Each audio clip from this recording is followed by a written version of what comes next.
searching for a place of my own. Now I found it, maybe this is all. I'm gonna call it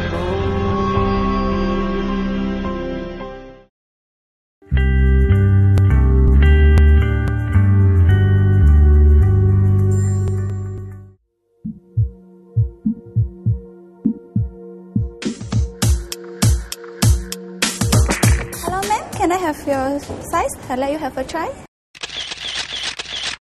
Hello, my name is Li Wei. I'm from Hainan, China.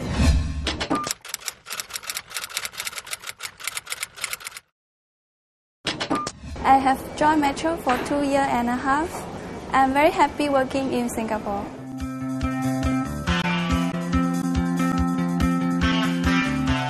I was an office lady in Shanghai, so every day is repeating words. So maybe I can have a try, I have a change. You can have a new life in Singapore. But it wasn't always so easy for Li Wei to settle into a new job. One of the toughest challenges she faced was getting past the language barrier. Before I came to Singapore, I have no problem for basic communication, but of course not as fluent as now. Because in China it's totally Chinese speaking environment. The chance you can talk to a foreigner, which especially from the English speaking country, will be lesser than Singapore. Fast forward to present day, the 27-year-old talks confidently and even speaks with a slight Singaporean accent.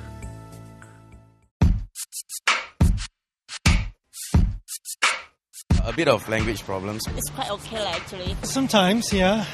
But if they are from China, yeah, I do communicate some basic Mandarin. Some of them, they are from different ways of countries, right? So we will have a bit of language communication breakdown. For me, no problem because I myself can speak Mandarin and English, so no much problem for me. For the language, I also take some time, maybe around half a year, to adapt to this environment. Our English we study in China, we more concentrate on writing and reading. And here you need to open your mouth more and speak more English. So it's more comprehension and speaking. That sentiment is echoed by Li Wei's colleague, 21-year-old Mei Wu. Good morning, miss. How may I help you? Hello, my name is Mei. I'm from China, Liaoning province.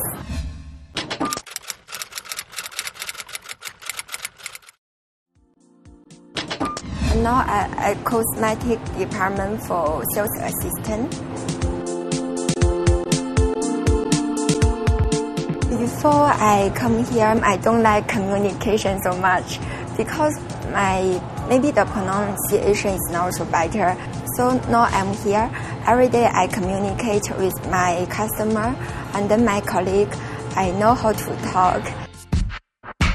I guess those waiters or waitresses in particular restaurants, they take offense, like we don't get them, and then they feel like it's not their fault, when actually they're the one who are like not communicating properly with us. Especially like when I'm taking a bus to school or something, then when I ask how much, then they will reply me in Chinese, and I myself can't understand Chinese, right? So it's quite a problem for me lah. Makes me feel irritated. I mean, I understand that they can't speak English as well as us, but don't be offended that we can't communicate well with you. There are no problems now, but when she first started work here a year and a half ago, May experienced a few conflicts that arose from her inability to communicate well. When I first come here, and when the customer come here and then approve them, I want to sell them, but I a little bit nervous, and then my voice like da da da, and then the customer tell, "Are you from China?" I say yes, and then her face now happy, and that time I'm very shy, and from that time I don't know how to talk to them, and then after I go home, I try my best to learn that. And it doesn't help that often Singaporeans are quick to lose their cool when they don't get the service they want.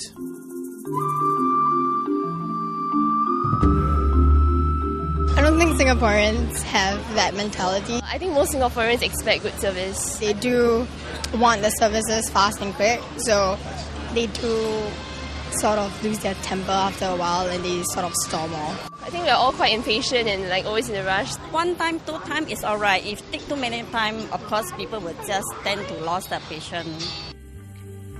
Li Wei and May's efforts to master the English language have certainly paid off. In fact, they make sure they communicate in English first to all their customers, and they owe their good grasp of the language to a strong support network at work and lots of self-study. My colleagues are very helpful. They always guide me and teach me. And also, as modern access, you can go to internet or you can read the newspaper every day or watch TV, movie, everything. You can search any sources you have around you. You got to be understanding that they are foreigners. You got to give the benefit of a doubt. It does put you off, but I guess they're trying to do their job and you should try and be understanding. I think what you're dealing with is, number one, mindset. And the other thing is actually how to get them there even if they want to. They are foreigners, so you got to give a bit of space there. If at least she makes an effort, it's alright as opposed to just dismissing it altogether. You need to change mindsets. Mindsets won't change overnight. To get them educated, or to some extent, also takes time. It's a process. So it's not going to be that easy, but it's something to work towards, yes. So the next time you are being served by a foreigner at a restaurant or store who may not understand you so well, be patient, because sometimes they may be trying their best to communicate and express themselves better. Because for Singaporean, they like to speak la. I always say thank you la. To learn more about language courses for new immigrants, you can head to the National Integration Council webpage on the MCYS website for more information. Take us back, take us back.